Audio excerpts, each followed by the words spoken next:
வானொலியில் நீங்கள் கேட்டு மகிழ்ந்த தென்கட்சி கோ. சுவாமிநாதன் அவர்களின் இன்று ஒரு தகவல் கதை தொகுப்பினை கேட்கலாம். ஒரு பெரிய காடு, அந்த காட்டுக்கு மத்தியில் ஒரு ஆசிரமம். அங்கே ஒரு முனிவர் இருந்தார். பல இடங்கள்லேருந்து வர்ற குழந்தைகளுக்கு அவர் பாடம் சொல்லி கொடுத்துக்கிட்டு இருக்கிறார். ஏழை பணக்காரர் அப்படிங்கிற வித்தியாசம்லாம் கிடையாதுங்க. எல்லாரும் அவர்கிட்ட தங்கள் பிள்ளைகளை அனுப்பி வச்சாங்க. மன்னர்களுடைய பிள்ளைங்க கூட அங்கே அவர்கிட்ட தான் படிக்கிறதுக்கு வருவாங்க. ஆனால் அந்த முனிவரை பொறுத்த வரைக்கும் எல்லா பிள்ளைங்களும் ஒன்று தான். இது யார் வீட்டு பிள்ளைன்னெல்லாம் பார்க்க மாட்டார், எல்லாரும் சமம். மாணவர்கள்லாம் அங்கேயே மாத கணக்கில் வருஷ கணக்கில் தங்கியிருந்து பாடம் கற்றுக்கிட்டு போகிறது வழக்கம். அவராக பார்த்து போகணுன்னு சொல்கிற வரைக்கும் அங்கேயே இருக்கணும், படிக்கணும். குருகுல வாசம். ஒரு சமயம் ஒரு ராஜகுமாரனும் அவர்கிட்ட படிச்சுக்கிட்டு இருந்தான். அவனுக்கு ஒரு 15 வயசு இருக்கும். சில வருஷம் கழித்து அந்த முனிவர் தன்கிட்ட இருக்கிற மாணவர்களுக்கெல்லாம் பரீட்சை வச்சார். அவங்களுடைய அறிவு முதிர்ச்சியை கணிக்கிறதுக்காக பல சோதனைகள்லாம் வச்சார். ஒவ்வொருத்தராக பார்த்து இனிமேல் நீங்கள் உங்கள் வீட்டுக்கு போகலாம் அப்படின்னு சொல்லி அனுப்பி வச்சுக்கிட்டு இருக்கிறார். எல்லாரும் போயிட்டாங்க. கடைசியாக மிஞ்சி இருந்தது ஒரே ஒரு மாணவன். அவனை மட்டும் வீட்டுக்கு அனுப்பலை. யார் அந்த பையன் தெரியுமா? அவன்தான் அந்த ராஜகுமாரன். ராஜகுமாரனுடைய தந்தைக்கு, அதுதான் அந்த ராஜாவுக்கு, அங்கே வயசு ஏறிக்கிட்டே போகுது. என்ன இது, படிக்க போன பையன் இன்னும் திரும்பி வரலையே அப்படின்னு நினச்சார். வந்துட்டா சீக்கிரமாக அவனுக்கு பட்டம் கட்டிவிட்டு நாம் விலகிக்கலாமே அப்படின்னு நினச்சார். கல்யாணம் வேற பண்ணி பார்க்கணும் பையனுக்கு. ஆனால் பையன் வர்ற வழியை காணும். ராஜா பார்த்தார். சரி, நேர்லேயே போய் என்னன்னு தெரிஞ்சுட்டு வந்துடுவோம் அப்படின்னு காட்டுக்கு புறப்பட்டார்.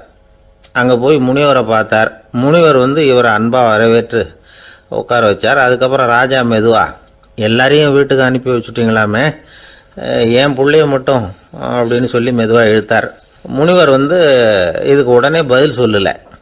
ராஜாவை கூப்பிட்டுட்டு போய் விருந்தினர் குடிசையில் தங்க வச்சார். அதுக்கப்புறம் சொன்னார், உங்கள் மகன் எல்லா பாடங்கள்லேயும் முதல் இடம் வாங்கியிருக்கான். இப்படி முதலாவதாக வர்ற மாணவனுக்கு நாங்கள் இன்னொரு தேர்வு வைக்கிறது வழக்கம். அதுலேயும் அவன் முதலாவதாக வந்துட்டான்னா அவன் ஒரு பெரிய வித்வான் அப்படிங்கிற கௌரவத்தை அடைஞ்சிருவான் அப்படின்னார். அதாவது முனிவர் அப்படி சொல்கிறார். அப்படி சொல்லிவிட்டு போயிட்டார் அவர். ராஜா அங்கேயே தங்கிட்டார். ராத்திரி படுத்து தூங்கினார். காலையில் எழுந்திரிச்சு அந்த குடிசைக்கு வெளியில் வந்தார் பல்லு விளக்கிறதுக்காக. அந்த சமயத்தில் தூரத்தில் ஒருத்தன் ஒரு கையில் கோடாலியை வச்சுக்கிட்டு தலையில் ஒரு பெரிய விறகு கட்டை சுமந்துக்கிட்டு வந்துக்கிட்டு இருக்கிறது மாதிரி தெரிஞ்சது. யாராவது விறகு வெட்டியாக இருக்கும் அப்படின்னு நினச்சார் ராஜா. கிட்ட வந்ததும் உத்து பார்க்குறாரு.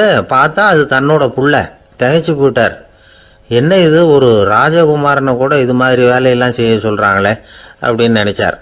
ராஜகுமாரன் விறகு கட்டை கொண்டுகிட்டு போய் கொல்லை பக்கம் வச்சான். அந்த சமயம் முனிவர் அங்கே வந்தார். என்ன மகனே, விறகு வெட்டிட்டு வந்துட்டியா? சரி, இப்போ ஒரு துடைப்பத்தை எடுத்துக்கோ. விருந்தினர் குடிசையின் வாசல் பக்கத்தை கூட்டி பெருக்கி சுத்தம் பண்ணு போ அப்படின்னார். அப்படியே செய்கிறேன் குருவே அப்படின்னு சொல்லிவிட்டு போனான். சுத்தம் பண்ண ஆரம்பிச்சிட்டான். ராஜா பார்த்தார் இதை. உடனே ஓடியாந்தார். மகனே, என்ன காரியம் பண்ணுற? தொடப்பத்தை கீழே போடுனார். இப்போ அந்த ராஜகுமாரன் சொல்கிறான், தந்தையே, இது என்னுடைய குருதேவரோட உத்தரவு. இங்கே நான் ஒரு மாணவன். இங்கே அரசனும் ஒன்று தான், ஆண்டியும் ஒன்று தான். குருதேவர் சொல்கிறத மறுக்காமல் செய்கிறது தான் எங்கள் கடமை அப்படின்னா. இந்த சமயம் முனிவர் அங்கே வந்தார். இவனை முதுகில் தட்டி கொடுத்தார். அப்புறம் ராஜா கிட்ட சொன்னார், அரசே, உங்கள் புள்ள எங்கள் கடைசி தேர்வுலையும் வெற்றி பெற்றுட்டான். பணிவு தான் மாணவர்களின் மிக உயர்ந்த குணம். குருநாதர் சொல்றது மனசுக்கு பிடிக்கலன்னா கூட மறுக்காம செய்யணும். அப்படி செய்யறதுனால எதை செய்யலாம் எதை செய்யக்கூடாது அப்படிங்கிற விவேகம் அவங்களுக்கு வந்துடும். செய்யக்கூடாததை கூட பெரியவங்க சொல்லிவிட்டா செஞ்சுதான் ஆகணும் அப்படிங்கிற பணிவு அவங்களுக்கு வந்துடும். இந்த குணம் வந்துட்டுதுன்னா அவங்க எத்தனை கடினமான வேலையாக இருந்தால் கூட ரொம்ப சுலபமாக செஞ்சு முடிச்சிருவாங்க.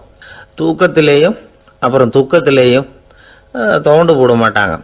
இந்த பணிவும் விவேகமும் அவங்கக்கிட்ட மன உறுதியை ஏற்படுத்தும். அந்த உறுதி உங்கள் பையனுக்கு வந்தாச்சு. இனிமேல் அவனை நீங்கள் அழைச்சிட்டு போகலாம். அவன் நிச்சயமாக பேரும் புகழும் பெறுவான் அப்படின்னார். ராஜா அவரை பார்த்து, குருதேவா, புரிஞ்சுக்கிட்டேன், என்னை மன்னிக்கணும் அப்படின்னாரு. அதுக்கப்புறம் மகனை அழைச்சிக்கிட்டு நாட்டுக்கு திரும்பி வந்துட்டார். இந்த கதையை இன்று ஒரு தகவலில் சொல்லுங்க சார்.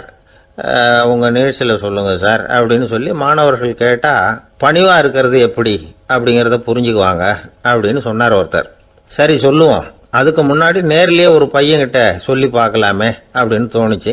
உடனே ஒரு பையனை கூப்பிட்டோம். ஏன்பா உங்கள் வாத்தியார் உனக்கு இது மாதிரி ஒரு பரீட்சை வச்சா என்ன பண்ணுவேன் அப்படின்னு கேட்டோம்.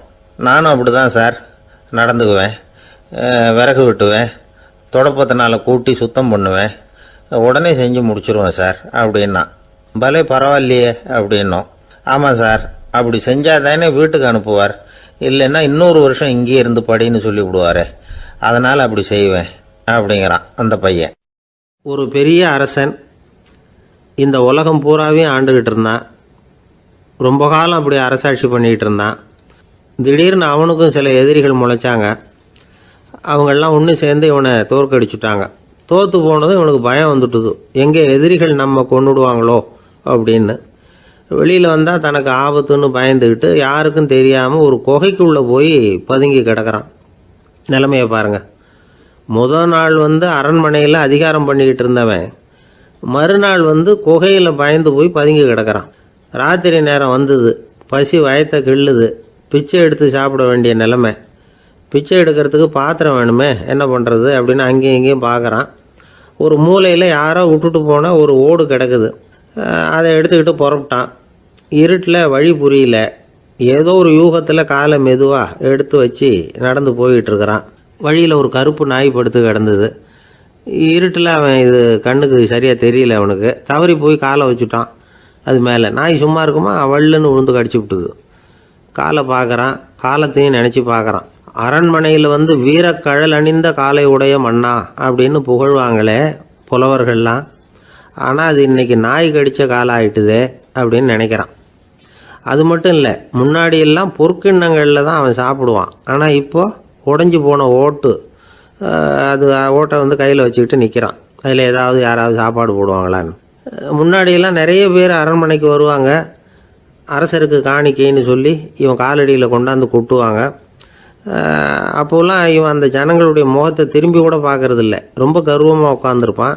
அதே ஆள் இன்றைக்கி எல்லார் கண்ணுலேயும் படுறது மாதிரி பிச்சை எடுத்துக்கிட்டு இருக்கிறான். அப்போலாம் காணிக்கைகளை தன்னுடைய கையால் வாங்கிறது தனக்கு கௌரவ குறைச்சல்னு நினச்சி தன்னுடைய வேலைக்காரங்களை விட்டு தான் அதை வாங்க சொல்லுவான். இப்போ பார்த்திங்கன்னா அவனே தன் கையாலேயே பிச்சை வாங்குறான். நினச்சி பாருங்கள், அந்த மனுஷன் முதல் நாள் அரசன், மறுநாள் பிச்சைக்காரன். எவ்வளோ வித்தியாசம். செல்வம் தான் இப்படி ஒரு வித்தியாசம் ஏற்படுறதுக்கு காரணம். அப்படிப்பட்ட செல்வம் வாழ்க்கையை நடத்துறதுக்கு நமக்கு தேவை தான். ஆனால் அதையே நாம் அடைய வேண்டிய பயனாக நினைக்கிறோம் பாருங்கள், அதுதான் வேடிக்கை. இதை நம்மாழ்வார் அழகாக ஒரு பாசுரத்தில் சொல்கிறார். ஒரு நாயகமாய் ஓட உலகுடன் ஆண்டவர், கருணாய் கவர்ந்த காலர், சிதைகிய பானையர், பெருநாடு காண இம்மையிலே பிச்சைதாம் கொள்வர், திருநாரணன் தாழ் காலம் பெற சிந்தித்து உய்மினோ அப்படிங்கிறார் நம்மாழ்வார். ஒரு பெரிய பணக்காரர் ஒரு துறை வீட்டை போய், சாமி என்கிட்ட நிறைய பணம் இருக்குது, இருந்தாலும் நிம்மதி இல்லை, என்னால் நிம்மதியாக இருக்க முடியல, என்ன காரணம்னு கேட்டாராம். உடனே அந்த துறவி இதுக்கு நேரடியாக பதில் சொல்லாமல் பக்கத்தில் நின்றுக்கிட்டு இருந்த ஒரு குழந்தைய கூப்பிட்டார். அது ஓடியாந்தது. ஒரு ஆப்பிள் பழத்தை எடுத்து அது கையில் கொடுத்தார். அதை வாங்கிக்கிட்டு குழந்தை சிரிச்சுது. இன்னொரு பழத்தை எடுத்து கொடுத்தார். அதை இன்னொரு கையில் வாங்கிட்டு சிரிச்சுது. மூணாவது ஆப்பிள் எடுத்து கொடுத்தார். 2 பழத்தையும் நெஞ்சில் அணைச்சிக்கிட்டு 3ஆவது பழத்தையும் வாங்கிறதுக்கு முயற்சி பண்ணிச்சு. ஆனால் அது உடனே நழுவி கீழே விழுந்து உருண்டு ஓடிச்சு. ஏற்கனவே இருந்ததும் விழுந்துட்டுது. இப்போ அந்த குழந்தை அழ ஆரம்பிச்சுட்டுது. இப்போ அந்த துறவி பணக்காரர்கிட்ட சொன்னாராம், குழந்தைய கவனிச்சியா, 2 ஆப்பிள் போதும்னு அது நினச்சிருந்தா இப்போ அது அழ வேண்டிய அவசியம் வந்திருக்குமா அப்படின்னாராம். எதுவுமே அளவுக்கு மிஞ்சினா துன்பந்தான். இந்த காலத்தில் இதெல்லாம் யார் காதில் வாங்குறாங்க?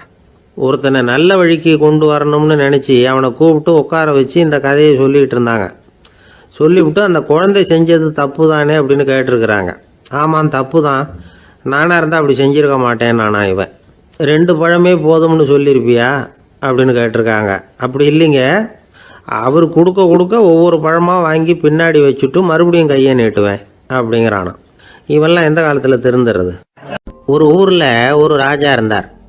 பெரிய அரண்மனையில் தான் இருக்கிறார். எல்லா வசதியும் இருந்தது. இருந்தாலும் அவர் எல்லாரும் சொல்கிறது எப்படி தெரியுமா, பிச்சைக்கார ராஜா. அப்படி ஒரு பேர் அவருக்கு நிலச்சி போச்சு. ஜனங்களும் சரி மற்ற தேசங்களில் உள்ளவங்களும் சரி அவர் அந்த பேர் சொல்லியே குறிப்பிடுறது வழக்கமாக போட்டுது. இது அவருக்கு ரொம்ப கவலையாக போச்சு.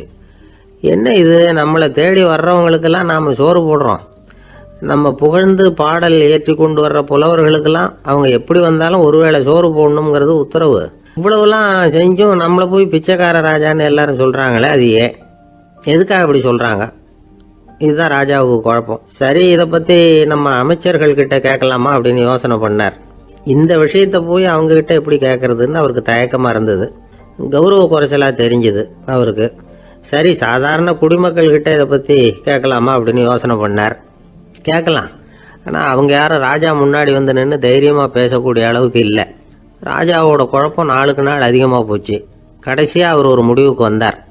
அதாவது இதை பற்றி ஒரு பிச்சைக்காரங்கிட்டே கேட்டு பார்த்துட்டா என்ன. இதுதான் அவர் பண்ண முடிவு. உடனே மாறு வேஷம் போட்டுக்கிட்டு நகர்வலம் போனார். ஒரு பிச்சைக்காரனை கண்டுபிடிச்சார். இதை பாருப்பா, நம்ம ராஜாவை எல்லாரும் பிச்சைக்கார ராஜான்னே சொல்கிறாங்களே, அதுக்கு என்ன காரணமாக இருக்கும் அப்படின்னு கேட்டார். அதுக்கு அவன் சொல்கிறான், இதுக்கான பதிலை இன்னும் ஒரு 30 நாளில் சொல்கிறேன் அப்படின்னா. உடனே இவருக்கு சந்தோஷம். உண்மையை அவங்ககிட்ட சொன்னார். நான் வேற யாரும் இல்லை, நான் தான் இந்த நாட்டு ராஜா. இப்போ நீ என் கூடவே வந்துடு, அரண்மனையிலேயே தங்கிக்கோ.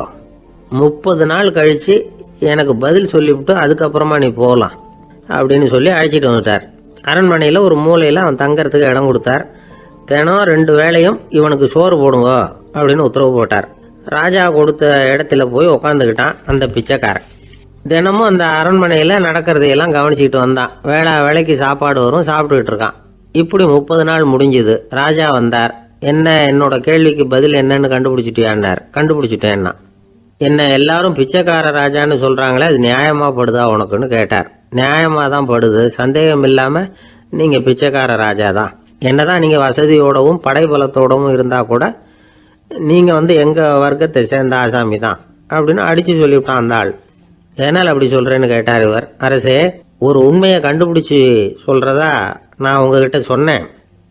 நீங்கள் ராஜ பரம்பரைன்னா உடனே உங்கள் கழுத்தில் கிடக்கிற முத்து மாலையை கழட்டி பரிசாக கொடுத்துருப்பீங்க, பொண்ணையும் மணியையும் கொடுத்துருப்பீங்க. ஆனால் நீங்கள் அப்படி செய்யலை. என்னை ஒரு மூலையில் உட்கார வச்சு 2 வேளை சோறு போட சொன்னீங்க. உங்களை தேடி யார் வந்தாலும், யார் வந்து பாராட்டி பேசினாலும் அல்லது பிரச்சனைகளை சொன்னாலும் நீங்கள் செய்கிற ஒரே காரியம் சோறு போடுறது தான். பிச்சைக்காரனுக்கு சோறு மட்டும்தான் உலகம். உங்கள் விஷயத்திலையும் நீங்கள் அப்படி தான் நினைக்கிறதாக தெரியுது. நல்லா கவனிங்க. எந்த ஒரு பிரச்சனைக்கும் சோறு தான் முடிவுன்னு நினைக்கிறீங்க பாருங்கள். நீங்கள் சந்தேகமில்லாத எங்களை சேர்ந்த ஆளு தான் அப்படின்னு விட்டான் அந்த பிச்சைக்காரன். அதுக்கப்புறம் தான் அந்த ராஜா தன்னுடைய தவறுகளை எல்லாம் தேர்த்திக்கிட்டாராம். பசின்னு வர்றவங்களுக்கு சோறு தான் போடணும், அது தப்பு இல்லை. பாராட்ட வர்றவங்களுக்கெல்லாம் சோத்தையே போட்டு அனுப்புனா இப்படி தான் பேர் வரும். எனக்கு தெரிஞ்ச ஒருத்தர் தினமும் யாராவது ஒருத்தரை தன் வீட்டுக்கு அழைச்சிட்டு போவார், சாப்பாடு போட்டு அனுப்புவார். முன்னறிவிப்பு இல்லாமல் திடீர்னு ஒரு விருந்தாளியோட வீட்டில் போய் இவர் நிற்கிறது வழக்கம். அந்த அம்மாவும் இவருக்காக தயார் பண்ணி வச்சிருந்ததை இவர் அழைச்சிட்டு வந்திருக்கிற விருந்தாளிக்கு போட்டுருவாங்க. விருந்தாளி சாப்பிட்டுட்டு போனதுக்கப்புறம் இவர் மனைவி கிட்ட உனக்கு சிரமம் வேணாம் அப்படின்னு சொல்லிவிட்டு பக்கத்தில் உள்ள ஒரு ஹோட்டலுக்கு போய் காசு கொடுத்து சாப்பிட்டுட்டு வந்துடுவார். பல நாள் இப்படி நடக்கும். ஒரு நாள் அவரை தனியாக கூப்பிட்டுக்கிட்டு போய் ஏன் இப்படி பண்ணுறீங்கன்னு கேட்டோம். அதுக்கு அவர் சொல்கிறாரு, எங்கள் வீட்டு சாப்பாட்டிலேருந்து தப்பிக்கிறதுக்கு எனக்கு வேற வழி எதுவும் தெரியல சார், அதனால தான் இப்படி பண்ணிட்டு இருக்கிறேன் அப்படின்னார் ரொம்ப பரிதாபமா. ஒரு ஊரில் ஒரு குரு இருந்தார், ஜென் குரு. அவரை தேடிட்டு ஒரு மன்னர் வந்தார். வந்தவர் ஜப்பான் மன்னர். தோட்டக்கலையை பற்றி தெரிஞ்சுட்டு போகிறதுக்காக அவர் வந்தார். எப்படி தோட்டம் அமைக்கிறது அப்படிங்கிறத பற்றி அந்த குரு விவரமாக சொல்லி கொடுத்தாரு. 1 நாள் 2 நாள் இல்லை, 3 வருஷம் கற்றுக் கொடுத்தார். அதுக்கப்புறம் சொன்னார், நான் கற்றுக் கொடுத்துட்டேன், இனிமேல் நீங்கள் போகலாம், போய் தோட்டம் அமைக்கலாம், அதுதான் உங்களுக்கு பரிசை. தோட்டம் அமைச்ச பிறகு சொல்லி அனுப்புங்க, நான் வந்து பார்க்குறேன். நீங்கள் இங்கே என்னவெல்லாம் கற்றுக்கிட்டீங்களோ அதையெல்லாம் அங்கே செயல்முறையில் செஞ்சு காட்டுங்க அப்படின்னு சொல்லி அனுப்பி வச்சார். மன்னர் போனார். அரண்மனைக்கு பக்கத்திலே ஒரு பெரிய தோட்டத்தை உண்டு பண்ணினார். அழகான மரங்களையும் செடிகளையும் உருவாக்கினார். கிட்டத்தட்ட 1000 தோட்டக்காரர்களை பயன்படுத்தி 3 வருஷங்கள் முயற்சி பண்ணி அந்த அழகான தோட்டத்தை உருவாக்கினார். குருகிட்ட இருந்து செய்தி வந்தது, நாளைக்கு வந்து தோட்டத்தை பார்க்குறேன் அப்படின்னு. மன்னர் உடனே சுறுசுறுப்பாயிட்டார். முதல் நாளே தோட்டத்தை சுத்தப்படுத்தினார். ராத்திரி பூரா யாரும் தூங்கலை. எல்லாருக்கும் தோட்டத்தை ஒழுங்குபடுத்துகிற வேலை. அது அந்தந்த இடத்துல ஒழுங்காக இருக்குதா அப்படின்னு சரி பார்த்தாங்க. ஒரு தவறும் இல்லாத வகையில் அதை ஒழுங்குபடுத்தினாங்க. மறுநாள் குரு வந்தார், தோட்டத்தை பார்த்தார். அவருக்கு கோபம் வந்துட்டுது. மன்னருக்கு ஆச்சரியம், எப்பவும் சிரிச்சுக்கிட்டே இருக்கிறவர் இப்போ இப்படி இருக்கிறாரே அப்படின்னு. மெதுவாக குரு கிட்ட போய் எல்லாம் சரியாக தானே இருக்குது அப்படின்னார். எல்லாம் சரிதான், ஆனாலும் எங்கே அந்த பொன்னிற காற்று அப்படின்னார். உதிர்ந்த இலைகள், பொன் மஞ்சள் நிற இலைகள் காற்றில் அப்படி புரண்டு ஓடுவதை நான் பார்க்க முடியவில்லையே அப்படின்னாராம். அது இல்லாமல் இந்த தோட்டம் உயிரோட்டம் உள்ளதாக இருக்காது, இதில் பாடல் இல்லை, ஆடல் இல்லை, அதெல்லாம் இல்லாமல் இந்த தோட்டம் ரொம்பவும் செயற்கையாக தெரியுதேன்னாராம். மன்னர் இப்போதான் யோசனை பண்ணார். கீழே கிடந்த காஞ்சி போன இலைகள் மட்டும் இல்லை, மரத்தில் இருந்த காஞ்சி போன இலைகளையும் அப்புறப்படுத்தி சுத்தமாக வச்சிருக்கிறார். இறப்பும் வாழ்க்கையினுடைய ஒரு பகுதி தான். மரணம்ங்கிறது வாழ்க்கைக்கு எதிரானது அல்ல, அதை நிரப்பும் ஒரு பகுதி தான் அது. மரணம் இல்லையில் வாழ்க்கையே இல்லை அப்படிங்கிறது பெரியவங்க கருத்து. இப்போ அந்த தோட்டம் அழகாக தான் இருக்குது, இருந்தாலும் அது ஒரு ஓவியம் மாதிரி உயிர் இல்லாமல் இருக்கு. குரு ஒரு வாளியை கையில் எடுத்துக்கிட்டார், தோட்டத்தை விட்டு வெளியில் போனார். ஏற்கனவே வீசி எறிந்த அந்த சருகுகளை எல்லாம் அள்ளி கொண்டுகிட்டு வந்தார். உள்ள எல்லா இடங்கள்லையும் அதை வீசினார். உடனே காற்று அந்த காய்ந்த சருகுகளையும் பழுத்த இலைகளையும் அசைக்க ஆரம்பிச்சுட்டுது. இப்போ அங்கே சலசல சத்தம், சங்கீதம், இலைகளின் நடனம், ஓவியம் மாதிரி இருந்த அந்த தோட்டத்துக்கு இப்போ உயிர் வந்துட்டுது. இதுதான் அந்த பொன்னான காற்று அப்படின்னாராம் குரு. மன்னருக்கு புரிஞ்சுது. மிகப்பெரிய ஜென் கேள்வி ஒன்று உண்டு. உம்மான் அப்படிங்கிற ஒரு பெரிய குருவை பார்த்து துறவி ஒருத்தர் கேட்டாராம், இலைகள் எல்லாம் கீழே விழுந்து மரங்கள் மொட்டையாக இருக்கும் பொழுது என்ன நடக்கும்? இதுதான் கேள்வி. இதுக்கு உம்மான் சொன்ன பதில் பொன்னான காற்று, தி கோல்டன் விண்ட் அப்படின்னாராம். இதுக்கு என்ன விளக்கம்னா, உன்னுடைய எண்ணங்கள் எல்லாம் உன்னுடைய மனசிலிருந்து கீழே விழுந்து உனது உள்ளுணர்வானது மொட்டையாக நிற்கும் நிலைதான் அது. உனது வேர்களின் அருகில் காற்று வீசுகிறது. எல்லா எண்ணங்களும் உன்னிலிருந்து வெகு தூரத்துக்கு புரண்டு கொண்டே சென்று விடுகிறது. நீ அவற்றை கடந்து விட்டால் நீ அவைகளுக்கெல்லாம் மேலெழுந்து கீழே பார்ப்பவனைப் போல நிற்க ஆரம்பித்து விடுவாய். அதுதான் தியானம் என்பது அப்படின்னு சொல்றாங்க. தியானம்ங்கிறது எண்ணத்துக்கு எதிரானதில்லை, தியானம்ங்கிறது எண்ணங்களை கடந்து செல்வது தான். அதுக்கப்புறம் நாம் பொன்னிற காற்றில் ஆட ஆரம்பிச்சிருவோம். இதுதான் பெரியவர்கள் சொல்றது. என்கிட்ட ஒருத்தர் தோட்டம் அமைக்கணும்னு யோசனை கேட்டு வந்தார். எல்லாம் சொல்லி கொடுத்தேன். செடிகள்லாம் செழிப்பாக வளரணும்னா வேர் காயாமல் பார்த்துக்குங்க, தினமும் தண்ணி விடுங்க அப்படின்னு சொல்லி அனுப்பி வச்சேன். ஒரு மாதம் கழிச்சு ஒரு தோட்டத்தை பார்க்கறதுக்காக போனேன். போய் பார்த்தா எல்லா செடியும் வாடி கிடக்குது. என்னங்க இப்படி பண்ணிவிட்டீங்கன்னு. நீங்கள் சொன்னபடி தான் செஞ்சேன்னார். என்ன செஞ்சீங்கன்னு கேட்டேன். வேர் காயாமல் பார்த்துக்க சொன்னீங்க, தினமும் ஒரு தடவை எல்லா செடியையும் ஒவ்வொன்றா பிடுங்கி பார்த்து வேர் காயாமல் இருக்கா அப்படின்னு பார்த்துட்டு அதுக்கப்புறம் தண்ணி பாய்ச்சனே, அவ்வளவுதான் அப்படின்னார். பந்திக்கு முந்தர ஆசாமிகள் நம்மள பல பேர் உண்டு. அப்படி முந்தறதுக்கு கூட முயற்சி பண்ணுறவங்க நிறைய பேர் இருக்கிறாங்க. இதில் என்ன ஒரு விஷயம்னா, பந்திக்கு முந்தறது கூட தப்பு இல்லை.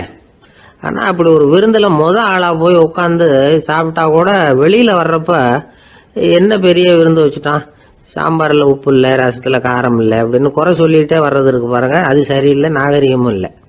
கல்யாண பத்திரிகையில் என்ன போட்டிருக்குது, என் பொண்ணுக்கும் இன்னார் பையனுக்கும் கல்யாணம், எல்லாரும் குடும்பத்தோடு வந்திருந்து மணமக்களை ஆசீர்வதிக்கணும், இப்படி தானே போட்டிருக்கோம். குடும்பத்தோடு விருந்து சாப்பிட்டு சாப்பாடு எப்படி இருக்குன்னு அபிப்பிராயம் சொல்லிவிட்டு போங்க அப்படின்னா போட்டிருக்கு கல்யாண பத்திரிகையில். ஒருத்தர் வீட்டு விசேஷத்துக்கு போயிருக்கோம்னா எவ்வளவோ அசௌகரியங்கள் நமக்கு ஏற்படலாம். ஏராளமான கூட்டம் வந்திருக்கும். எல்லாரையும் அவங்க தனித்தனியாக கவனிச்சிக்கிட்டு இருக்க முடியாது. நாம் தான் அனுசரித்து நடந்துக்கணும். நாமளாக போய் வாழ்த்த வேண்டியவங்களை வாழ்த்தி விட்டு சேரணும். அதை விட்டுட்டு பத்திரிக்கை கொடுத்தானேன்னு போனேன், கவனிப்பே சரியில்லை அப்படின்னு புலம்பிக்கிட்டு இருக்கக்கூடாது. ஒரு விருந்துக்கு போனால் அங்கே எப்படி நடந்துக்கணும் அப்படிங்கிறத பற்றி கூட அனுபவசாலிகள் சில விவரங்கள்லாம் சொல்லியிருக்கிறாங்க. இந்த காலத்தில் கல்யாணம், பிறந்த நாள், அது இதுன்னு நிறைய விருந்துகள் நடக்குது. அதெல்லாம் எதுக்காக? மனித உறவுகளை வளர்த்துக்கிறதுக்காக தான், வேற எதுக்கு? ஒரு விருந்துக்கு போனால் அமைதியாக பொறுமையாக போய் உட்காரணும். அடித்து பிடிச்சிக்கிட்டு இடத்த பிடிக்க போகிறேன் அப்படின்னு நிற்கக்கூடாது. முதல் பந்தி நடந்துக்கிட்டு இருந்தால் அது முடிஞ்சு இலை எடுத்து சுத்தம் பண்ணதுக்கு அப்புறம் போய் உட்கார்றது தான் நாகரீகம். இலை எடுக்கிறதுக்கு முன்னாடியே அங்கே போய் உட்காந்தா நல்லா இருக்காது. நீங்கள் சாப்பிட்டுட்டு உட்காந்துருக்கீங்களா, சாப்பிட்றதுக்கு உட்காந்துருக்கீங்களா, பார்க்குறவங்களுக்கு சந்தேகம் வந்துடும். அதே மாதிரி இலையில எல்லா ஐட்டமும் பரிமாறினதுக்கு அப்புறம் சாப்பிட ஆரம்பிக்கணும். ஒவ்வொரு ஐட்டமாக வைக்க வைக்க நாம் பாட்டுக்கு எடுத்து உள்ளே தள்ளிகிட்டே இருந்தோம்னா எதை வச்சோம் எதை வைக்கலன்னு பரிமாறினவரே குழம்பி போயிடுவார். ஏன்னா எப்போ பார்த்தாலும் இலை காலியாகவே இருக்கும். சாப்பிட்றப்போ உங்கள் சாப்பாட்டையே நீங்கள் கவனிக்கணும். அடுத்தவங்க இலையில என்ன இருக்குது, பக்கத்தில் இருக்கிறவர் எதை அதிகமாக சாப்பிட்றார், இதெல்லாம் நமக்கு என்னத்துக்கு? எல்லாரும் சாப்பிட்டு முடிக்கிற வரைக்கும் பொறுமையாக இருக்கிறது தான் நல்லது. நீங்கள் மட்டும் திடீர்னு பாதியில் எழுந்திரிச்சு பக்கத்தில் இருக்கிறவங்களுக்கு சங்கடமாக இருக்குமேங்கிறதெல்லாம் யோசிக்காமல் நீங்கள் பாட்டு எழுந்திரிச்சு போகக்கூடாது. பக்கத்தில் உள்ளவங்க உங்களை எழுந்திரிக்க சொன்னால் எழுந்திரிச்சு போகலாம். விருந்துகளில் சாப்பாட்டை வீணாக்கிறதே ஒரு நாகரிகமாக போட்டுது இந்த காலத்தில். சாப்பாட்டுக்கே கஷ்டப்பட்டுக்கிட்டு பல பேர் இந்த உலகத்தில் இருக்கிறப்போ சாப்பாட்டை வீணாக்கிறது எவ்வளோ பெரிய மோசங்கிறத நினச்சி பார்க்கணும். வேணுங்கிற அளவுக்கு கேட்டு வாங்கி சாப்பிட்றது தான் முறை. விருந்தில் இந்த பஃபே அப்படின்னு சொல்லி ஒரு முறை சொல்கிறாங்கல்ல, அதாவது உணவு வகைகளையெல்லாம் பொதுவாக ஒரு இடத்துல வச்சுடுறது, நமக்கு தேவையானதை நாமே எடுத்துட்டு ஒரு தட்டில் போட்டுக்கிட்டு சாப்பிட வேண்டியது. இதில் கூட சில பேர் தேவைக்கு அதிகமாக எடுத்து போட்டுக்கிட்டு வீணாக்குறாங்க. சில சமயம் கடைசியாக சாப்பிட போகிறவங்களுக்கு எல்லா ஐட்டமும் கிடைக்காம போகலாம். அதை போய் பெருசு பண்ணிகிட்டு இருக்கக்கூடாது. என்ன சார் இந்த அளவுக்கு கூடவா நாகரிகம் தெரியாமல் இருக்கிறோம், இதை போய் பெருசாக சொல்ல வந்துட்டீங்களே அப்படின்னு நினைக்கலாம். ஒருத்தர் 2 பேருக்கு இந்த விவரம் தேவைப்படலாம்.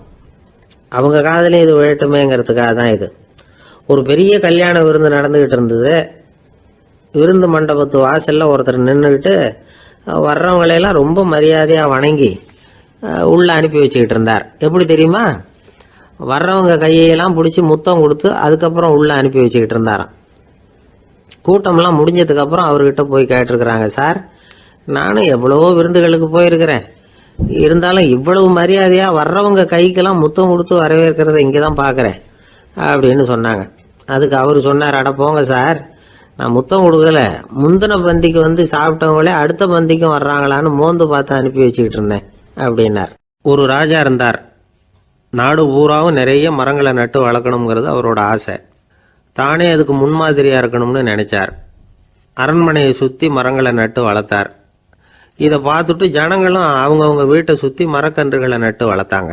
கொஞ்ச காலத்தில் ஊர் பூரா பசுமையாக மாறிச்சு. எல்லாருக்கும் சந்தோஷமாக இருந்தது. இது ஒரு பக்கம் இருக்கட்டும். இப்போ நான் சொல்ல போகிற கதை வேற.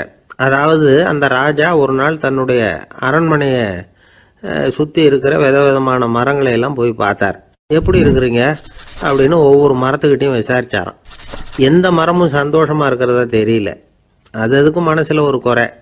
முதல்ல ஆலமரத்துக்கிட்ட போனார். அது சொல்லிச்சு, மண்ணா நான் நல்லா பெருசாக வளர்ந்துருக்கிறேன், அடர்த்தியாக இருக்கிறேன், கிளையெல்லாம் 4 பக்கமும் நல்லா படர்ந்து தான் இருக்குது, இருந்தாலும் எந்த பிரயோஜனமும் இருக்கிறதா தெரியல எனக்கு. என்னுடைய பழம்லாம் ரொம்ப சின்னதாக இருக்குது, என் கண்ணுக்கு சரியாக புறப்பட மாட்டேங்குது. நான் இருக்கிற சைஸுக்கு என்னுடைய கிளையில் இருக்கிற பழம்லாம் எவ்வளவு பெருசாக இருக்கணும், அது இத்தினூண்டு இருக்கிறது எனக்கு பெரிய அவமானமாக இருக்குது. இப்படி இங்கே நின்றுக்கிட்டு இருக்கிறதே ரொம்ப கூச்சமாக இருக்குது. ஒரு நல்ல புயல் வந்ததுன்னா பேசாமல் சாஞ்சு விடலாமான்னு பார்க்குறேன் அப்படின்னு புலம்புது ஆலமரம். சரி இருக்கட்டும்னு நினச்சிக்கிட்டு ராஜா அடுத்தபடியாக ஒரு அத்தி மரத்துக்கிட்ட போனார். அதுவும் புலம்ப ஆரம்பிச்சுட்டுது. நான் கூட பெரிய மரம் தான், இல்லை இலையெல்லாம் அழகாக தான் இருக்குது, பழம் அழகாக இருக்குது, இருந்தாலும் உள்ள விஷயம் இல்லையே, அத்தி பழத்தை புட்டு பார்த்தா அத்தனையும் சொத்த அப்படின்னு பழமொழியே உண்டாயிட்டுதே, இப்படி ஒரு கெட்ட பேரோட நான் இருக்கணுமா அப்படின்னு புலம்புது அது. சரி இது இருக்கட்டும் அப்படின்னு சொல்லி அடுத்தபடியாக வேப்ப மரத்துக்கிட்ட போனார். அது தன்னுடைய வேதனையை வெளியிட்டது. எனக்கு எவ்வளவோ மருத்துவ குணங்கள்லாம் இருக்கிறதா சொல்லிக்கிறாங்க, இருந்தாலும் என்ன பிரயோஜனம், என்னுடைய பழத்தை மனிதர்கள் யாரும் விரும்பி சாப்பிட்றது இல்லையே அப்படின்னுது. ராஜா அடுத்தாப்புல இருந்த ஒரு பனை மரத்துக்கிட்ட போனார். நான் நல்லா உயரமாக தான் வளர்ந்துருக்கிறேன், மற்ற மரங்கள்லாம் என்னை அண்ணாந்து தான் பார்க்கணும், இருந்தாலும் என்கிட்ட நிழலுக்காக யாரும் ஒதுங்கிறது இல்லையே அப்படின்னுது. என்ன இது எல்லா மரமும் இப்படி திருப்தி இல்லாமல் இருந்துகிட்டு இருக்குதே அப்படின்னு நினச்சிக்கிட்டே ராஜா அடுத்தபடியாக அங்கே இருந்த ஒரு பைன் மரத்துக்கிட்ட போனார். அழகாக உயரமாக பசுமையாக தான் இருந்தது, ஆனால் பழமோ பூவோ கிடையாது. அதை நினச்சி அது வருத்தப்பட்டுக்கிட்டு இருக்குது. ஓக் மரம் அது ஒன்று நின்றுட்டு இருந்தது. அது என்ன சொல்லிச்சுன்னா, இலையுதிர் காலத்தில் என் மேலே இருக்கிற எல்லா இலைகளும் உதிர்ந்து போடுது, முடி கொட்டின மனிதர்கள் மாதிரி மொட்டையாக நான் நிற்க வேண்டி இருக்குது, என்ன வாழ்க்கை இது அப்படின்னு சொல்லி அழுத்துக்கிட்டது. சரி புளிய மரம் என்ன சொல்லுது பார்ப்போம்னு அதுகிட்ட போனால், என்னுடைய நிழலில் யாருமே தங்க மாட்டாங்க, உடம்புக்கு சூடுன்னு ஒதுங்கி போயிடுவாங்க, அடிமரத்தை பார்த்தீங்கன்னா பட்டையெல்லாம் உறிஞ்சி பார்க்கறதுக்கே கேவலமாக இருப்பேன் அப்படின்னுது அது. முருங்கை மரம் என்ன சொல்லிச்சு தெரியுமா, என்னுடைய இலை காயெல்லாம் சாப்பிட்றவங்களுக்கு சத்து கொடுக்கறது வாசவம்தான், ஆனால் என் உடம்புல சத்தே கிடையாது, கொஞ்சம் வேகமாக காற்று அடிச்சதுன்னா முறிஞ்சி விழுந்துடுறேன், என்ன வாழ்க்கை இது அப்படின்னு சொல்லி அது வருத்தப்பட்டது. ராஜா யோசனை பண்ணார், என்ன இது மரங்கள் பூமியின் வரங்கள்னு சொல்கிறோம், மழை பெய்யறதுக்கு அதுதான் காரணம், பூமி செழிப்பாக இருக்கிறதுக்கும் அதுதான் காரணம், வீடு கட்டுறதுக்கு மரம், நாற்காலி செய்ய உபயோகப்படுத்துறதுக்கும் அதுதான் உபயோகப்படுது, மனுஷனுக்கு வேண்டிய ஆகாரங்களையும் கொடுக்குது, இப்படிலாம் இருந்தும் எல்லா மரமும் நிம்மதி இல்லாமல் இருந்துகிட்டு இருக்குதே அப்படின்னு நினைச்சார். அப்போ அங்கே இருந்த ஒரு மகிழ மரம் அவர் கண்ணில் பட்டுது. அந்த மரம் மட்டும் கொஞ்சம் நிம்மதியாக மகிழ்ச்சியாக இருக்கிறது மாதிரி தெரிஞ்சுது. உடனே ராஜா அதுகிட்ட போனார். உனக்கு மனசில் எதுவும் குறை இல்லையான்னு கேட்டார். இல்லை, நான் சந்தோஷமாக தான் இருக்கேன்னு அந்த மகிழ மரம். அப்படியான்னு ஆச்சரியமாக கேட்டார் ராஜா. ஆமாம் மன்னா, இந்த இடத்துல நீங்கள் ஒரு முருங்கை மரத்தையோ வேப்ப மரத்தையோ கூட நட்டிருக்கலாம், ஆனால் இந்த இடத்துல நடுறதுக்கு என்ன தேர்ந்தெடுத்திருக்கிறீங்க, அதுவே எனக்கு பெருமை, அதுவே எனக்கு திருப்தி அப்படின்னு தான் மகிழ மரம். மகிழ மரம் சாதாரணமாக தான் இருக்கும், இளம் மஞ்சள் நிறத்தில் பூக்கள், அது காய்ந்தும் மனம் வீசும். மகிழ மரம் மாதிரி மன திருப்தியோடு வாழறதுக்கு நாம் கற்றுக்கணுமா. நாம் இந்த உலகத்தில் ஒரு நாயாவோ நரியாவோ கூட பிறந்திருக்கலாம், மனுஷனாக பிறந்திருக்கிறோம், அதுவே பெருமை தானே. இந்த நிறைவு தான் மகிழ்ச்சியின் ரகசியம். ஒரு பையன் அப்பா கிட்ட போய், அப்பா நீங்கள் இந்த உலகத்தில் ஒரு மனுஷனாக பிறந்தது என்னோட அதிர்ஷ்டம் நானா. ஏண்டா அப்படி சொல்கிறேன்னு இருக்கார் அப்பா.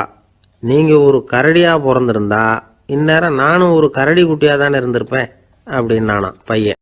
விவசாயிகள் அவங்க விவசாயம் முன்னேறி இருக்கிற அளவுக்கு விவசாயிகளுடைய வாழ்க்கை தரம் முன்னேறலை. அந்த அளவுக்கு அவர்கள் நாட்டுக்காக உழைச்சிக்கிட்டு இருக்கிறாங்க. அந்த காலத்திலே அதை பற்றி ஒரு கதை சொல்றது உண்டு. ஒரு வயசான ஆள் நிலத்தில் ஏறு உழுதுகிட்டு இருந்தாராம். கிழிஞ்சு போன ஒரு சின்ன துண்டை தான் இடுப்பில் கட்டியிருந்தாராம். தலையில் ஒரு கந்தலை சுற்றி இருந்தார். உடம்பு பூரா சேரு, ரொம்ப ஏழை. ஏறு ஓட்டிகிட்டு இருக்கிறவர் வேற எப்படி இருப்பார். இருந்தாலும் அந்த ஆள் ரொம்ப ஜாலியாக பாட்டு பாடிக்கிட்டே ஏறு உழுதுகிட்டு இருந்தாராம். உடம்புல தான் அவர் ஏழையை தவிர மனசில் ஒரு ஏழையா தெரியல. அந்த சமயத்தில் அந்த நாட்டு ராஜா அந்த பக்கமாக குதிரை மேலே வந்தாராம். வேட்டைக்கு போயிட்டு பரிவாரங்களோட திரும்பி வந்துகிட்டு இருக்கிறார். ரொம்ப செல்வ செழிப்புல இருக்கிற ராஜா அவர் இந்த வயசான விவசாயியை பார்த்துருக்கார். இந்த ஆள் ரொம்பவும் ஏழைங்கிறது அவர் பார்த்தாவே பளிச்சுன்னு தெரியுது. கட்டிக்கிறதுக்கு நல்ல துணி இல்லை, உடம்போ இழைச்சி போயிருக்குது, வயிறு முதுகில் போய் ஒட்டிகிட்டு இருக்கு, கண்ணு குழு விழுந்து போயிருக்குது. ஆனாலும் முகத்தை பார்த்தா சந்தோஷமா இருக்கிற மாதிரி இருக்கு. இவ்வளவு உற்சாகமா பாடிட்டு இருக்கிறாரே அப்படின்னு ஆச்சரியமா நினைச்சு பார்த்தார் அந்த ராஜா. சரி, அவர்கிட்ட கொஞ்சம் பேச்சு கொடுத்து பார்க்கலாம் அப்படின்னு முடிவு பண்ணார். ஐயா பெரியவரே, இப்படி கொஞ்சம் வர முடியுமான்னாராம். பொழுது போறதுக்குள்ள நான் இந்த வயல் பூரா உழவு ஓட்டி ஆகணும், அதனால பேசுறதுக்கு நேரம் இல்லை அப்படின்னாராம் அந்த பெரியவர். என்ன அவ்வளவு அவசரமா, மீதி இருந்தா நாளைக்கு உழுதப்படாதா? அது சரி, உனக்கு எத்தனை ஏக்கர் நிலம் இருக்கு அப்படின்னு விசாரிச்சிருக்கார் ராஜா. எனக்குன்னு சொந்தமா உள்ளங்கை அளவு கூட நிலம் கிடையாது, இது எங்க முதலாளியோட நிலம். இதை பூராவும் உழுது முடிச்சாதான் அவர் கூலி கொடுப்பார். நான் கூலிக்கு உழுதுகிட்டு இருக்கிறேன், உங்ககிட்ட பேசிக்கிட்டு இருந்தா அவருக்கு துரோகம் பண்ணது மாதிரி ஆயிடும் அப்படின்னாராம். ராஜா குதிரையை விட்டு கீழே இறங்கினார். வரப்புல நடந்து அந்த பெரியவர்கிட்டயே போனாராம். சரி, ஒரு நாள் பூரா உழுதான் உனக்கு எவ்வளவு கூலின்னு கேட்டிருக்கார். 8 அணா கூலி கிடைக்கும்னாராம் அவர். இது ரொம்ப காலத்துக்கு முன்னாடி நடந்த ஒரு சம்பவங்கிறதுனால அப்ப 8 அணா கூலிங்கிறது ரொம்ப பெருசு. இருந்தாலும் அதுவும் அந்த ராஜாவுக்கு பெரிய கூலியா தெரியல. இவ்வளவுதானா, இதை வச்சுக்கிட்டு நீ எப்படி காலம் தள்ளுற அப்படின்னாராம். ஒன்னும் கவலை இல்லை அப்படின்னாராம் அவரு. ராஜாவுக்கு ரொம்ப ஆச்சரியமா போச்சு. 8 அணா கூலி வாங்குற இந்த ஆளு கவலை இல்லாம இருக்கிறார், ஏராளமான வசதியோட இருக்கிறன்னா கவலை இல்லாம வாழ முடியலையே அப்படின்னு நினைச்சு பார்த்திருக்கார். அது சரி, 8 அணாவில் எப்படி குடும்பம் நடத்துற அப்படின்னு கேட்டாராம். எனக்கு கிடைக்கிற 8 அணாவில் 2 அணா குடும்பத்துக்கு செலவழிக்கிறேன், 2 அணா பழைய கடனுக்கு கொடுக்குறேன், 2 அணா தர்மம் செய்யறேன், 2 அணா வட்டிக்கு கொடுக்குறேன், ஒரு குறையும் இல்லைன்னாராம். ராஜாவுக்கு ஒன்றும் புரியல. எனக்கு ஒன்றும் புரியலேன்னு இருக்காரு. ஐயா, எனக்கும் என் மனைவிக்கும் 2 அணா செலவாகுது. வயசான அம்மா அப்பா இருக்கிறாங்க, சின்ன வயசுல என்னை காப்பாத்தினவங்க அவங்க. அந்த கடனுக்கு 2 அணா செலவாகுது, அது பழைய கடன். என் தங்கச்சி ஒருத்தி ஆதரவு இல்லாத நிலைமையில தன்னுடைய மகனோட என் வீட்டுல இருக்கிறா, அவளுக்கும் அவள் மகனுக்கும் 2 அணா செலவு பண்றேன், அது தர்மம். எனக்கு 2 பிள்ளைங்க இருக்கிறாங்க, அவங்களுக்கு 2 அணா செலவு பண்றேன், அது வட்டிக்கு கொடுக்கறது மாதிரி. பிற்காலத்துல அவங்க எங்களை காப்பாத்துவாங்க. அந்த வகையில நான் திருப்தியோட வாழ்ந்துகிட்டு இருக்கிறேன் அப்படின்னாராம். ராஜாவுக்கு அர்த்தம் புரிய ஆரம்பிச்சுதான். அந்த பெரிய நிலத்தை விலை கொடுத்து வாங்கி அந்த பெரியவருக்கே தானமா கொடுத்துட்டாராம். இப்போ ஊழவருக்கே நிலம் சொந்தமாயிட்டுது. அன்னையிலிருந்து அரசனுக்கும் ஆறுதல் கிடைச்சுதான். இப்படி ஒரு கதை சொல்லுவாங்க. எட்டனா வருமானத்தை வச்சுக்கிட்டு எப்படி காலத்தை தள்ளுறதுன்னு சொல்றதுக்காக இந்த கதையை சொல்றதாக யாரும் தப்பா நினைச்சுக்க கூடாது. கிடைக்கிறத எப்படி பங்கு போடுறார், எப்படி திருப்தியா வாழறார் அப்படிங்கிறது தான் முக்கியம். அது மாதிரி இன்றைக்கு இந்த பொங்கல் திருநாள்ல உழவர்கள் மனசு மகிழ்ச்சியா இருந்ததுன்னா அது எல்லாரும் மகிழ்ச்சியா இருக்கிறது மாதிரி அர்த்தம். அதனால அவர்கள்ட்ட இருந்து நாம பாடம் கத்துக்கணும். சில உழவர்கள் தங்கள் நிலத்துல விளையறத தாங்கள் சாப்பிட மாட்டாங்க, அடுத்தவங்கள்ட்ட வித்துட்டு சந்தையில போய் வேற அரிசி வாங்கிட்டு வந்து தான் இவங்க சாப்பிடுவாங்க. அப்படிப்பட்ட விவசாயிகள்லாம் இது உண்டு. பங்கிடுகிற பண்பை உழவர்கள்ட்ட இருந்து கற்றுக்கொள்ளுங்கள் அப்படிம்பாங்க. ஒரு ஆள் நிம்மதியா மகிழ்ச்சியா இருந்தானா, உங்க நிம்மதிக்கும் மகிழ்ச்சிக்கும் என்ன காரணம்னு கேட்டிருக்காரு இன்னொருத்தர். என்கிட்ட இருந்தது பூராவையும் என் பிள்ளைங்களுக்கு சமமா பங்கு போட்டு கொடுத்துட்டேன், எனக்குன்னு எதுவுமே வச்சுக்கல, அதுதான் நிம்மதிக்கு காரணம்னு இருக்கான். உங்ககிட்ட இருந்தது எவ்வளவு இருந்தது அப்படின்னு கேட்டிருக்காரு அவரு. மொத்தமா ஒரு 50,000 ரூபாய் இருக்கும் அப்படின்னு இருக்கான். அவ்வளவும் பணமாவே இருந்ததா அப்படின்னு கேட்டிருக்காங்க அவங்க. இல்லைங்க, அவ்வளவும் கடன், அதை தான் பிரிச்சு கொடுத்துருக்கேன் பிள்ளைங்க கிட்ட அப்படின்னு நானும். அவன் ஆந்திர நாட்டில் ஒரு அரசர் இருந்தார். அந்த அரசர்கிட்ட ஒரு அமைச்சர் இருந்தார். அந்த அமைச்சர் பேரு ராயண பாஸ்கர். அவர் ஒரு பெரிய அறிவாளி. அது மட்டும் இல்லை, மிகச்சிறந்த கொடையாளி. யார் எது கேட்டாலும் இல்லைன்னு சொல்ல மாட்டாராம். அதன் காரணமாகவே அவர்கிட்ட இருந்த செல்வம் நாளுக்கு நாள் குறைஞ்சிக்கிட்டே வந்துட்டு தான். கடைசியில் குடும்பத்துக்குன்னு எதுவும் வைக்காமலே அவர் போய் சேர்ந்துட்டார். மகனும் இறந்துட்டார். அந்த குடும்பத்தில் மிஞ்சி இருந்தது அவருடைய மருமகள், ஒரு பேரன், அவ்வளவுதான். இருந்த ஒரே சொத்து பழுதடைஞ்ச ஒரு வீடு. அந்த அம்மா மற்ற வீடுகளில் வேலை செஞ்சு தன்னுடைய பிள்ளைய படிக்க வச்சுக்கிட்டு வராங்க. அந்த புள்ள ஒரு பெரிய வள்ளலுடைய பேரன்கிறது அந்த பள்ளி வாத்தியார்களுக்கும் தெரியும். அதனால் அவங்களும் இவங்ககிட்ட கொஞ்சம் அன்பாகவும் அக்கறையாகவும் பழகி பாடம் சொல்லி கொடுத்துக்கிட்டு இருக்கிறாங்க. ஒரு நாள் ஒரு புகழ்பெற்ற கவிஞர் ஒருத்தர் அந்த பள்ளிக்கூடத்துக்கு வந்திருக்கிறார். ஆசிரியர்கள்கிட்ட பேசிக்கிட்டு இருந்தப்போ ஒரு செய்தியை சொன்னாராம். ராயண பாஸ்கருங்கிற வள்ளல் எனக்கு நிறைய உதவிகள் செஞ்சிருக்கார், என்னை பாராட்டி பரிசுகள்லாம் கொடுத்துருக்கிறார். அந்த வள்ளல் வாழ்ந்த கிராமத்தை பார்க்கணுங்கிறதுக்காக தான் இப்போ இங்கே வந்திருக்கிறேன் அப்படின்னாராம். ஆசிரியர் உடனே இந்த பையனை கூப்பிட்டு, இதை பாருங்க, இவன் யார் தெரியுமா, நீங்கள் குறிப்பிடுகிற அந்த வள்ளலின் பேரன் அப்படின்னு அறிமுகப்படுத்தினாராம். கவிஞரின் கண்களில் ஆனந்த கண்ணீர். அந்த பரவச நிலையிலேயே அந்த வள்ளலை பற்றி கவி பாட ஆரம்பிச்சுட்டாராம். இந்த சின்ன பையன் அதை கேட்டிருக்கிறான். உடனே என்ன பண்ணான் தெரியுமோ, தன் கையில் அணிஞ்சிருந்த ஒரு பொன் வளையலை கழட்டி அந்த கவிஞருக்கு பரிசாக கொடுத்துட்டானான். எல்லாருக்கும் ஆச்சரியம். தாத்தா இருக்கும் நிலையில் கொடுத்தார், பேரன் இல்லாத நிலையிலையும் கொடுக்குறான். பையனை எல்லாரும் பாராட்டினாங்களாம். இருந்தாலும் அவனுக்குள்ள ஒரு பயம் எதுவும் ஆரம்பமாச்சு. பள்ளிக்கூடம் விட்டு வீட்டுக்கு வரும்பொழுது அந்த பயம் இன்னும் அதிகமாயிட்டுது. அம்மா என்ன சொல்லுவாங்களோ தெரியலையே, ஏதோ திடீர்னு தோணிச்சு வளையல கட்டி கொடுக்கணும்னு கொடுத்துட்டோம். குடும்பம் இருக்கிற நிலையில் இப்படி நான் செஞ்சது தப்பா, வீட்டு செலவுக்கே அம்மா எவ்வளவு கஷ்டப்படுறாங்க, வீட்டுக்கு போனதும் என்ன நடக்குமோ தெரியலையே அப்படின்னு நினச்சி பயந்துக்கிட்டே அவன் வீட்டுக்குள்ளே அடி எடுத்து வைக்கிறான். அம்மா கூப்பிட்டு சாப்பாடு போட்டாங்க. அவங்க கண்ணில் படக்கூடாதுங்கிறதுக்காக ஒரு கையை பின்னாடி மறைச்சிக்கிட்டே இருந்தான். அம்மா இதை கவனிச்சிட்டாங்க. ஏய், உன் கையை ஏன் அப்படி வச்சிருக்கிற, உன் கைக்கு என்னாச்சு, ஏதாவது அடிபட்டு போச்சா அப்படின்னு கேட்டுக்கிட்டே கையை எடுத்து பார்க்குறாங்க. வளையல காணலை. வளையல் எங்கே அப்படின்னு கேட்குறாங்க. இவன் தயங்கிக்கிட்டே நடந்ததை சொல்கிறான். அதை கேட்டதும் அந்த அம்மாவோட முகம் கோபத்தால் சவுந்து போச்சான். முட்டாளே, என்ன காரியம் பண்ண அப்படின்னு கன்னத்தில் அரைஞ்சிட்டாங்களாம். அம்மா, என்னை அடிக்காத, ஏதோ தெரியாமல் தப்பு பண்ணிட்டேன் அப்படின்ட்டுருக்கான். மகனே, வளையலை கொடுத்ததுக்காக நான் உன்னை அடிக்கலை அப்படிங்கிற, பின்ன எதுக்கு அடித்தேன்னு கேட்டிருக்கான். உன் பாட்டனார் ஒரு பெரிய வள்ளல், அவர் எதையும் பாதி வேலையாக செய்கிறதில்ல, அவருடைய பேரை நீ அரைகுறை வேலை செஞ்சுட்டு வந்திருக்கிற அப்படின்னாங்களாம். என்னம்மா சொல்கிறேன்ருக்கான். நீ ஒரே ஒரு வளையலை மட்டும்தானே கழட்டி கொடுத்துருக்குற, கொடுக்குறதா இருந்தால் ரெண்டையும் சேர்த்துல கொடுத்துருக்கணும், அதுதானே உங்கள் தாத்தாவுக்கு பெருமை அப்படின்னாங்களாம். அம்மா, தெரியாமல் இப்படி செஞ்சுட்டேன், உங்கள்கிட்டையும் அரை வாங்கிட்டேன் அப்படி இப்படின்னு அவன் சொல்லியிருக்கிறான். இப்போ அம்மா கொஞ்சம் இருங்க, அந்த கவிஞர் இன்னைக்கு நம்ம ஊரில் தான் தங்கியிருப்பார், நாளைக்கு காலையில் தான் அவர் எங்கே இருக்காருன்னு விசாரித்து இன்னொரு வளையலையும் கொடுத்துட்றேன் அப்படின்ட்டுருக்கான். மகனே, நல்ல செயல்களையெல்லாம் நாளைக்குன்னு ஒத்தி போடாத, நாளைக்கு என்ன நடக்குங்கிறது யாருக்கு தெரியும், இப்போவே போ, எங்கே இருக்காருன்னு பாரு அப்படின்ட்டுருக்காங்க. மகன் புறப்பட்டான். பள்ளி ஆசிரியர்கிட்ட போய் கேட்டானான் அந்த கவிஞர் எங்கே இருக்காருன்னு.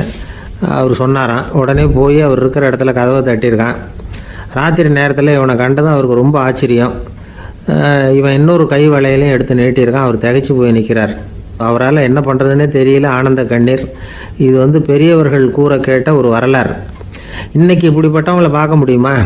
வறுமை வள்ளல் தன்மையை ஒன்று செய்து விடாதுங்கிறதுக்கு இது ஒரு உதாரணம். ஒருத்தன் இன்னொருத்தனை பார்த்து கேட்டானா, எங்கள் தாத்தா உங்கள் தாத்தாவுக்கு 100 ரூபா கடன் கொடுத்துருக்கிறார், அதை எப்போ திருப்பி கொடுக்க போகிறேன்னு. கவலைப்படாத, எங்கள் பேரன் அதை உங்கள் பேரன்ட்ட திருப்பி கொடுத்துருவான் அப்படின்னு நானும். அவன் ஊரில் ஒரு மன்னர் இருந்தார். அழகான அரண்மனையில் அவர் இருந்தார். அந்த அரண்மனையை விட அழகாக ஒரு மாளிகையை அந்த ஊர்லேயே வேற ஒருத்தன் கட்டியிருந்தான். அப்படி கட்டி முடித்ததில் அவனுக்கு ரொம்ப பெருமை. எத்தனையோ செல்வந்தர்கள்லாம் வந்து பார்த்துட்டு, இந்த மாளிகையை விலைக்கு கொடுத்துட்றியா, எவ்வளவு விலை சொன்னாலும் சரி நாங்கள் வாங்கிக்கிறதுக்கு தயாராக இருக்கோம் அப்படின்னு சொல்லி கேட்டு பார்த்துட்டாங்க. நான் இதை விற்கிறதுக்கு தயாராக இல்லை அப்படின்னு சொல்லிவிட்டான். அவ்வளவு சிறப்பாக கலை அம்சத்தோடு அதை கட்டி முடிச்சிருக்கிறான். அதுவே ஒரு பெரிய அரண்மனை மாதிரி இருந்ததுன்னா பார்த்துங்களேன். சுற்றிலும் அழகான பூந்தோட்டம். ஒரு நாள் அவன் எங்கேயோ வெளியூர் போயிட்டு திரும்பி வந்துக்கிட்டு இருக்கிறான். அப்போது அந்த மாளிகை தீப்பெற்றி எரிஞ்சிக்கிட்டு இருக்கு. பதறி போட்டான். விலைக்கு கேட்டவங்க யாராவது இதை செஞ்சுருக்கணும், இல்லைன்னா மன்னரே செய்த சதியோ என்னவோ, இப்படிலாம் அவனுக்கு சந்தேகம். ஒரு மூலையில் உட்காந்து அழ ஆரம்பிச்சிட்டான். அந்த சமயத்தில் அவனுடைய மகன் அங்கே ஓடி வந்தான். அப்பா அழாதீங்க, இதை நான் நேற்று ராத்திரியே நம்ம ஊர் மன்னருக்கு விற்றுட்டேன். இதை கட்டி முடிக்க நமக்கு எவ்வளவு செலவாச்சோ அதை போல் 3 மடங்கு விலைக்கு விற்றுட்டேன். கவலைப்படாதீங்க, இதை விட அழகான மாளிகையை நாம் புதுசாக கட்டிக்கலாம்னா. இதை கேட்டதும் அழுதுகிட்டு இருந்தவன் அழுகையை நிறுத்தினான், சிரிக்க ஆரம்பிச்சிட்டான். இதே இடத்த நான் வந்து மன்னர்கிட்ட இருந்து விலைக்கு வாங்குவேன், இதை விட அழகான மாளிகையை கட்டுவேன் அப்படின்னு சுற்றி நின்று எல்லார்கிட்டையும் சொல்லிக்கிட்டு இருந்தான். இந்த சமயத்தில் அவனோட இளைய மகன் ஓடி வந்தான். அப்பா, அண்ணன் சொன்னதெல்லாம் சரிதான், மன்னர்கிட்ட விலை பேசினதெல்லாம் உண்மைதான், ஆனால் விற்றது பேச்சு அளவில் தான். இனிமே தான் பத்திரம் வாங்கணும், எழுதணும், நீங்கள் கையெழுத்து போடணும், பதிவு பண்ணணும், மன்னர்கிட்ட பணம் வாங்கணும். அதுக்காகத்தான் உங்களை எதிர்பார்த்துக்கிட்டு இருந்தோம். அதுக்குள்ளே இப்படி ஆயிட்டுதுன்னா. இப்போ சிரிச்சுக்கிட்டு இருந்தாவன் சிரிப்பை நிறுத்தினான். மறுபடியும் குழந்தை மாதிரி அழ ஆரம்பிச்சிட்டான். இது ஒரு சம்பவம். இதிலிருந்து என்ன தெரியுது? அந்த அழகான மாளிகை தன்னுடையது அப்படின்னு நினைக்கும் பொழுது அவனுக்கு அழுகை வந்தது. அது தன்னுடையது இல்லை அப்படின்னு நினைக்கிற போது சிரிப்பு வந்தது. மறுபடியும் அது தன்னுடையது தான் அப்படிங்கிற உணர்வு வரும்பொழுது அழுகை. எது எதிலிருந்து நீ நீங்கி இருக்கிறாயோ அது அதிலிருந்து உனக்கு துன்பம் இல்லை அப்படிங்கிறார் திருவள்ளுவர். இந்த உடம்பு என்னுடையதில்லை அப்படிங்கிற உணர்வு வந்துட்டா அது ஒரு பெரிய நிலை. அந்த நிலை வந்து வரணும். எல்லாத்தையும் பயன்படுத்திக்கலாம், ஆனால் பற்றில் விழுந்துடக்கூடாது. உலகத்தில் இருங்கள், ஆனால் உலகத்தவராக இருக்காதீர்கள். உலகிற்குள் இருங்கள், உலகம் உங்களுக்குள் வந்துவிட அனுமதிக்காதீர்கள். விலகி இருங்கள், விழித்திருங்கள், மௌனமாய் பார்த்திருங்கள் அப்படிங்கிறது சான்றோர் கருத்து. செய்ய வேண்டிய கடமையிலிருந்து விலகி இருக்கிறவர்கள் நம்மகிட்ட நிறைய பேர் உண்டு. அப்படிப்பட்ட ஒருத்தர் டாக்டர்கிட்ட போனார். டாக்டர், நான் ஒரு கவர்மெண்ட் ஆஃபீஸில் வேலை பார்க்குறேன், எனக்கு ஒரே அசதியாக இருக்குது, என்னை சோதிச்சு பாருங்கள், ஆலோசனை சொல்லுங்கள் ஏதாவதுன்னார். டாக்டர் அவரை பரிசோதனை பண்ணி பார்த்துட்டு சொன்னார், இதோ பாரு, உனக்கு இப்போ தேவைப்படுறது முழு ஓய்வு.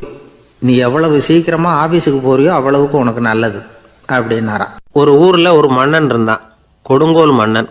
நிறைய தொந்தரவு பண்ணிக்கிட்டு இருந்தான். அவன் ஒரு தடவை என்ன பண்ணான் தெரியுமா? ஒரு தப்பும் பண்ணாத ஒரு இளைஞனை பிடிச்சி ஜெயிலில் அடைச்சுட்டான். அந்த பையனோட சொந்தக்காரங்கள்லாம் ராஜா கிட்ட போனாங்க. அவன் ஒரு தவறும் பண்ணலை, அவனை விடுதலை பண்ணுங்க அப்படின்னு கெஞ்சி கேட்டுக்கிட்டாங்க. மன்னன் வந்து யோசனை பண்ணான். அந்த இளைஞனை கூப்பிட்டுக்கிட்டு வர சொன்னான். அவனை கொண்டாந்து ராஜா முன்னாடி நிறுத்தினாங்க. இதை பாருப்பா, உன்னை நான் விடுதலை பண்ணுவேன், ஆனால் ஒரு கண்டிஷன். அந்த நிபந்தனையை நீ நிறைவேற்றினா உனக்கு விடுதலை அப்படின்னா மன்னன். சரின்னு ஒத்துக்கிட்டான் பையன். மன்னன் வந்து கண்டிஷன் என்னங்கிறத சொன்னான். உங்ககிட்ட ஒரு செம்மறி ஆட்டை கொடுக்க போகிறேன், 1 மாதத்துக்கு அதுக்கு தேவையான தீனியையும் கொடுக்க போகிறேன். 1 மாதம் கழித்து அந்த ஆட்டை வந்து எடை போட்டு பார்ப்பேன். அந்த ஆட்டின் எடை கொஞ்சம் கூட கூடி இருக்கக்கூடாது. எடை கூடி இருந்தால் உனக்கு விடுதலை கிடையாது. என்ன சொல்கிற அப்படின்னா. பையனுக்கு ஒன்றும் புரியல, பயமாக போயிட்டுது. குழம்பிக்கிட்டே நின்றுக்கிட்டு இருக்கிறான். சரி, ஒரு நாள் டைம் தரேன், நல்லா யோசனை பண்ணி பார்த்துட்டு நாளைக்கு உன் முடிவை சொல்லு அப்படின்னா மன்னன். பையன் கவலையோடு வெளியில் வந்தான். அங்கே ஒரு பெரியவர் நின்றுக்கிட்டு இருந்தார். அவர்கிட்ட விஷயத்தை சொன்னான். அந்த பெரியவர் இந்த பையனுக்கு காதோட காதாக ஒரு வழியை சொல்லி கொடுத்தார். அதை கேட்டதும் பையன் மறுபடியும் மன்னன் முன்னாடி வந்து நின்னா, உங்கள் நிபந்தனையை ஏற்றுக்கிறேன்னு சொன்னான். மன்னன் வந்து ஒரு ஆட்டுக்குட்டியையும் அதுக்கு 1 மாதத்துக்கு தேவைப்படுற தீவனத்தையும் கொடுக்கும்படியாக உத்தரவு போட்டான். கொடுத்தாங்க, ஓடிட்டு போயிட்டான். 1 மாதம் தினமும் தவறாமல் அந்த தீவனத்தை ஆட்டுக்குட்டிக்கு போட்டுக்கிட்டு இருக்கிறான். 1 மாதம் கழித்து அந்த ஆட்டை வந்து அரண்மனைக்கு ஓட்டிகிட்டு போனான். மன்னன் அதை எடை போட்டு பார்க்குறான், எடை கூடவே இல்லை, அப்படியே தான் இருக்குது. உடனே போட்ட நிபந்தனைப்படி அந்த இளைஞனை வந்து விடுதலை பண்ணிவிட்டான். சரி, ஆட்டுக்கு எடை கூடாமல் இருக்கிறதுக்கு அந்த பெரியவர் சொல்லி கொடுத்த யோசனை என்ன அப்படின்னா, அது வேற ஒன்றும் இல்லை. அந்த ஆட்டுக்கு எதிரில் அது கண்ணில் படுற மாதிரி ஒரு ஓநாயை கட்டி போட சொன்னார். அவ்வளவுதான். ஆட்டுக்கு ஓநாய்ங்கிறது பிறவி பகை. ஓநாயை பார்த்தா ஆடு நடுங்க ஆரம்பிச்சிரும், அவ்வளவு பயம். தினமும் அந்த ஆடு பயந்துக்கிட்டே தீனி சாப்பிட்டுது, எடை கூடல. அதுதான் ரகசியம். இது வந்து சின்ன பிள்ளைங்களுக்கான ஒரு கதை. இதிலேருந்து தெரிஞ்சுக்க வேண்டிய உண்மை என்னன்னா, நாமெல்லாம் சாப்பிட்றப்ப மனசும் உடம்பும் அமைதியாக இருக்கணும். அப்போ தான் அது உடம்புல விட்டும். அவசரத்துலையும் பயத்துலையும் சாப்பிட்டா அது சரியா ஜீரணமாகாது. இன்னொரு ராஜா இருந்தார். அவரும் ஒரு இளைஞனை ஜெயிலில் அடைச்சி விட்டார். விடுதலை பண்ணணும்னா ஒரு கண்டிஷன்னார். என்னன்னு கேட்டான். ஒரு ஆட்டுக்குட்டியை அவன் முன்னாடி கொண்டாந்து நிறுத்துவேன், நீ அதுக்கிட்ட ஒரு கேள்வி கேட்கணும், அதுக்கு சரியான பதிலை சொல்லணும். அப்படி செஞ்சுட்டா உனக்கு விடுதலைன்னார். இளைஞன் யோசனை பண்ணி பார்த்தான், சரின்னு ஒத்துக்கிட்டான். அது பிரகாரமே ஆட்டுக்குட்டியை பதில் சொல்ல வச்சுட்டான். என்ன நடந்தது தெரியுமா? ஆட்டுக்குட்டியை கொண்டாந்து நிறுத்தினாங்க. இவன் மெதுவாக அதுக்கிட்ட போனான். அது காதுகிட்ட போய் ஏப்ரலுக்கு அடுத்த மாதம் என்ன மாதம்னு கேட்டான். அது உடனே மேன்னு கத்திச்சு. இவன் விடுதலை ஆயிட்டான்.